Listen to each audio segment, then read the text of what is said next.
Here it is, Unit 6, Video 3. We are going to be solving trigonometric equations again. Make sure that you have your Video 3 note sheet ready to go. And I'm going to do a few examples with you, and then I'm going to ask again that you continue and try just a few on your own using some of the same methods that we practiced in the video so that we have a starting point in class the next time we're together. Alright, so our first equation here is 2 sine of theta minus 1 equals cosecant of theta. And what we're going to introduce in this video are a couple different ways to look at these equations rather than just the straightforward method of solving them. And for example, this one, which has two different trig functions in it, we're going to use some of the things we learned in our identities chapter. Yes, the last chapter was important. So to do this, I'm going to go ahead and multiply both sides by sine. And the reason I am able to do that is because I have reciprocal functions. I'm not dividing by sine or dividing by cosecant here. I'm multiplying both sides by sine. To multiply this side by sine as well. The right hand side will become 1 because they are reciprocals. And on the left-hand side, I'm going to distribute. So I will have 2 sine squared of theta minus sine of theta. And because I'm going to end up using a factoring technique here, I'm going to subtract the 1 so that this is set equal to 0. So I will have sine squared of theta minus sine of theta minus 1 equals 0. And our whole purpose here, again, is to get sine by itself. So we're going to factor, and we did some factoring in class. So I have 2 sine of theta and a sine of theta. And I'm going to use minus 1 here and a positive 1 here.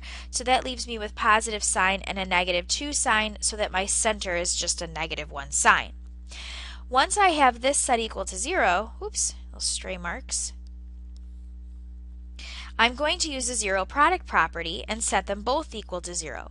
So 2 sine of theta plus 1 equals 0, and the sine of theta minus 1 equals 0, and I'll solve both of them separately. So on this side, I'm going to skip a few steps here. I will end up with sine of theta equal negative 1/2, and over here that the sine of theta equals positive 1. Well, there is only one place on my unit circle where the sine will equal a positive 1, and that is at pi over theta equals pi over 2. When I consider the fact that sine is going to equal negative 1/2 for the other situation, I have to consider that sine is negative in quadrants 3 and 4. So those are where my other two answers are going to come from. Well, sine equaling negative 1/2, or just 1/2 in general, refers to a pi over 6 angle. So the pi over 6 angles that are in quadrants 3 and 4 are theta equals 7 pi over 6 and 11 pi over 6. So I will have 3 answers for this question: pi over 2, 7 pi over 6, and 11 pi over 6. Okay, let's take a look at another one, number 2. For this one, I'm looking to see where my tangent minus my cotangent equals 0. And there's a couple different strategies that we can look at for this one, and one I'm going to actually introduce to you is an observation strategy. Kind of sounds maybe a little flaky or something, but let's take a look. If I add cotangent to the other side, I'm essentially asking you to look at this and decide, where does tangent equal its cotangent? Well, since tangent and cotangent are both made up of sines and cosines, and I'd want them to be equal, then I'd have to look to see where the sine over cosine would equal the cosine over the sine, which then would mean that I'd have to have both of my sines and cosines to be the same. So that's going to occur when I have 1 equals 1 or negative 1 equals negative 1. In other words, where is my tangent or cotangent equal to positive 1 or negative 1?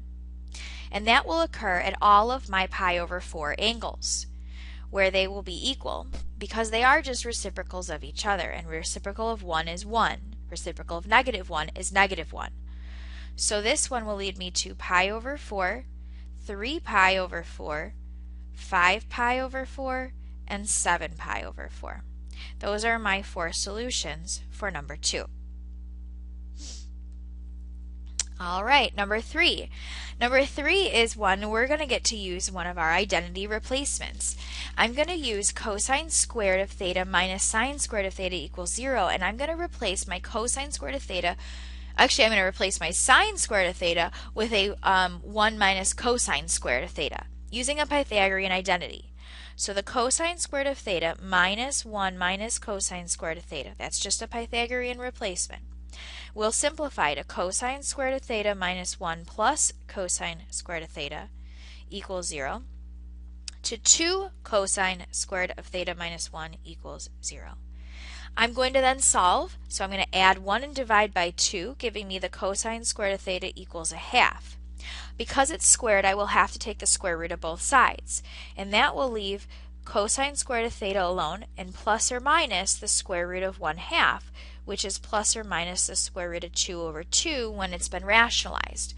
So because I actually want here all positives and negative root 2 over 2's, what angles will give me that? It happens to be all of my pi over 4 angles.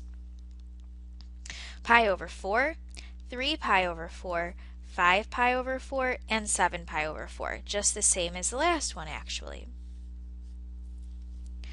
All right, in the last example I'm going to do with you, we are going to use another reciprocal Pythagorean identity replacement.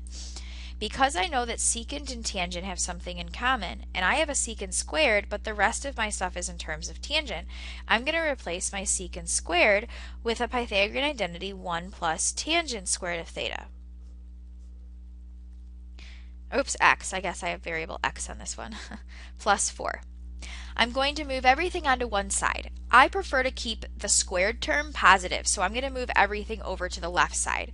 That leaves me with tangent squared of x minus 2 tangent of x minus 3, that's from subtracting the 4, equal to 0. And I'm able to factor this. So I have tangent of x and a tangent of x, and I'm going to do minus 3 and plus 1. That will leave me with negative 2 for the center. If I set these both equal to 0 and I solve them, I get tangent of x equals 3 and the tangent of x equals negative 1. Now there's nowhere on my unit circle using the angles that we're familiar with where the tangent will equal 3. So that doesn't mean that there's no solutions. What it means is it's not one of our common angles. In fact, what we can do is we can write it as tan inverse of the value will equal the angle, since x represents the angle. This part can be done in our calculator. If you grab your calculators and you just type in tan inverse, that's the second tangent, of 3, it will give you a value. If you put it in radians versus degrees in your mode, that will just give you 2 different explanations. However, none of it's going to come out nice. In fact, if you notice, and if you put your mode in degrees, you're going to get some really crazy decimal. Okay, but rather than have a decimal, I'm actually going to write this as my angle measure. It is my angle measure. It just hasn't been typed into the calculator. So this is the perfect answer for this portion. Tan inverse of 3 is my angle. On the other side, I've got the tangent of x to equal negative 1. Well, tangent is negative in 2 quadrants. It's negative in quadrant 2 and in quadrant 4. So I want to pull the values where tangent equals negative 1 in both of those quadrants, which is 3 pi over 4 and 7 pi over 4. So my 3 answers are tan inverse of 3 and 3 pi over 4 and 7 pi over 4.